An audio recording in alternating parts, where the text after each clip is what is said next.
morning. It's Pastor Wanzell and Pastor Tina here. We are so excited that you've invited us into your space this morning. We've got a lot of information today, so we're going to jump right in with both feet.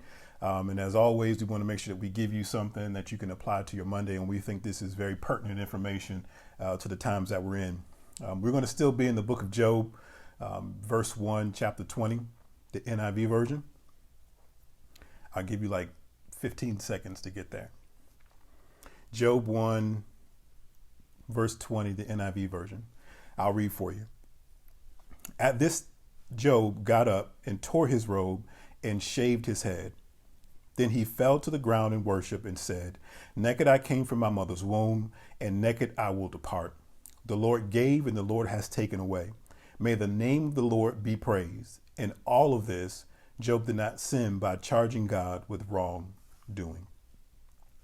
Our topic for discussion today is responding to change. Say that with me, responding to change. Responding to change.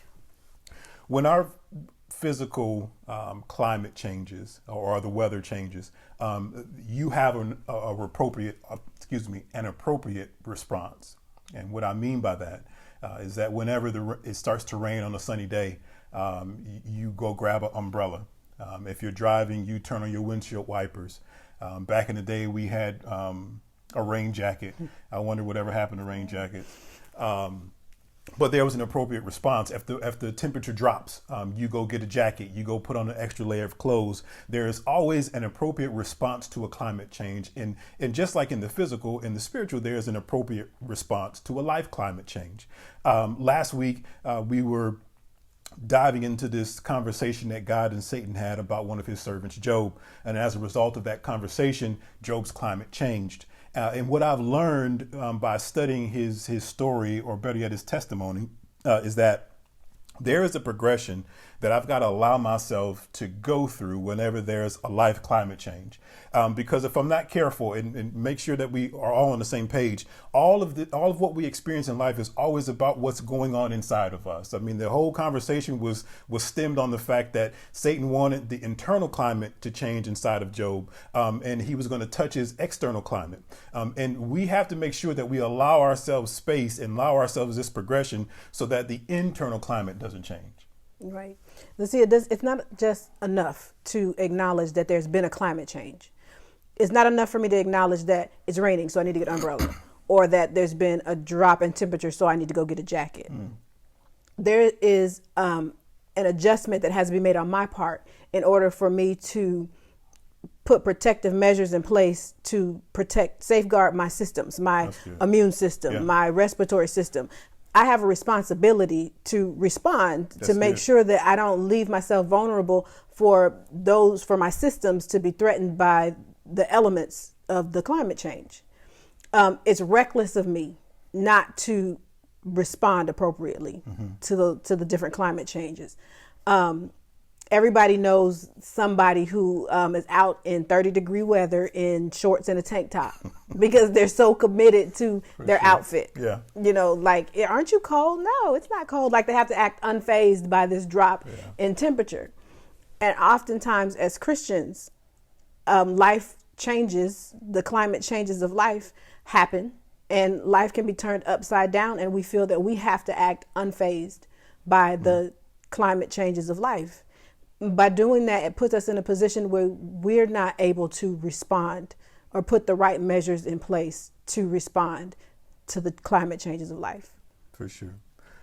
So what we want to do today is give you 3 points or 3 steps, 3 measures we need to take to make sure that we safeguard our internal climate based upon Job's story. So let's start at verse 20. It says this: "At this, Job got up, and he tore his robe and shaved his head. Then he fell to the ground and worshiped." Point number 1 is stand up. Say that with me, stand up. Stand up. Verses 13 through 19 detail for us everything that took place as Job's life was getting turned upside down. This is when his climate changed. And as the narrative kind of progresses, you get the sense that Job was sitting down during the entire time, that his servants were coming back to tell him that, you've just lost your herds, you've just lost your cattle, or what have you. 3 servants come and give him that information that he essentially loses his possessions. But there's a 4th servant who comes and says, Job, you just lost your family, you just lost your children. And in that moment, I think that was his tipping point. That was when it became too much for Job, and his emotions were about to get out of control. And then out of nowhere, the text says, after he hadn't done anything all of this time, after hearing all about the loss, he stands up. And what I want to get across to you is that standing up is where the recovery starts. And this is the reason why I say this. Several years ago, about 14, 15 years ago, I had 2 back surgeries, kind of back to back. I don't know if that's confusing, but they were 2 back surgeries pretty close to each other. And I remember after the second one, you were there for all of this. I remember the nurses coming in about 8 to 10 hours after I had the surgery, and they say to me, Mr. Underwood, we need to get you up on your feet. We need to get you standing up. And I promise you, there's a lot of thoughts that went through my head, but the first thought was, don't you understand what kind of pain I'm in? Don't you understand what I just went through? Don't you understand the trauma I just experienced? And you're asking me to stand up? No, I need to lay in the bed. But what the nurses understood about that moment that I couldn't comprehend about that moment is that it's extremely important for me to stand up after a trauma, after the pain, or even while I'm still in pain, because I've got to get blood flowing back to that area again. I've got to make sure that I get my mobility back. And the way that I do that is to first stand. Now, they weren't asking me to go running. They weren't asking me to jump. All they wanted me to do was stand so that I can make sure that I start to get things flowing again. And I think what God is trying to get across to us in this moment is that we've got to stand. We can't stay in the bed. We can't keep sitting down and taking this. We've got to stand. And I think it's very important to understand that Scripture wants us to just simply stand, right? Ephesians 6:13, I'm going to read it for you. Therefore, put on the full armor of God so that when the day of evil comes, you may be able to stand your ground. Oh my gosh, guys. He just wants us to stand. And most of us feel like we're not stand. We don't have to stand up to it. We don't have to fight against it. All he wants you to do is stand and not lose ground. What does that mean to me? That he doesn't want my internal to change. He doesn't want my internal climate to change. And that to me was symbolic of Job standing spiritually. And I think that going on to point number 2, this is where it can be a little bit hazy, where there's room for a little bit of misinterpretation. Because going to verse 20, it says, at this, Job got up, tore his robe, shaved his head. Then he fell to the ground and started worship. Okay, so this is where there's a little bit of room for misinterpretation, because we oftentimes read straight through this, and it's oftentimes preached that Job heard this news and he stood up and he started worshiping. Yeah. And in this season of great loss, we credit Job for standing up in faith and starting to worship. And he did, but it makes us miss this very important piece. Then it's a piece that I really appreciate. And it says that he tore his robe and shaved his head. And that speaks to, in that day, that was a sign of grieving, of mourning. And it speaks to the very human part of the progression. That yes, he did stand up in faith, and you have to do that part, because if you don't stand up, it has a potential of swallowing you. You sit in this spot, and you have to get to your feet, but you do have to take that moment and assess what you lost. He took a moment and he mourned what he lost. He took a moment and he let himself grieve for the situation that he was in. And too often we don't allow ourselves that moment.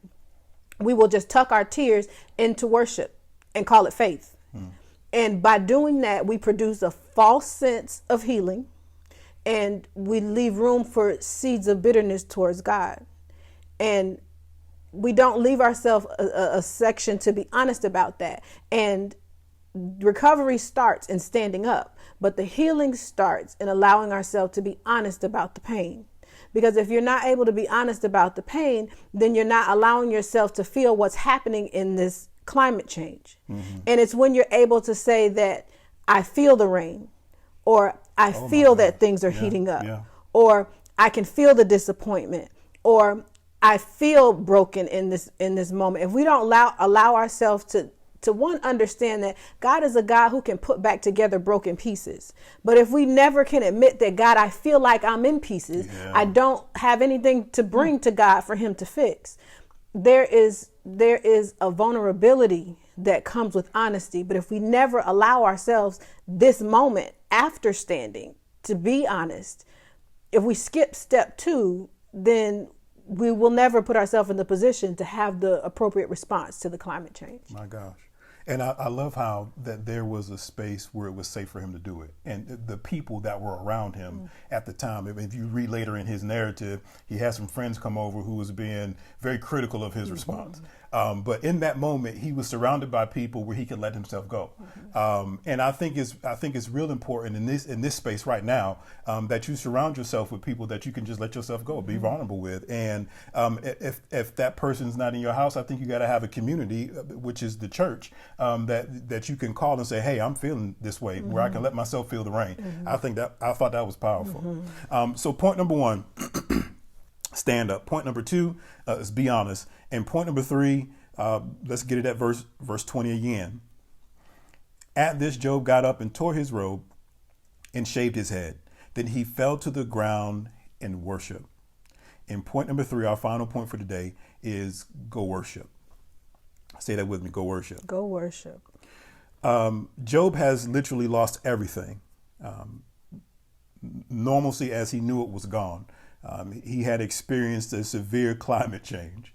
And I love his response in this because after grieving, and you specifically after grieving and allowing yourself to feel those emotions, it is easy to fall into something else.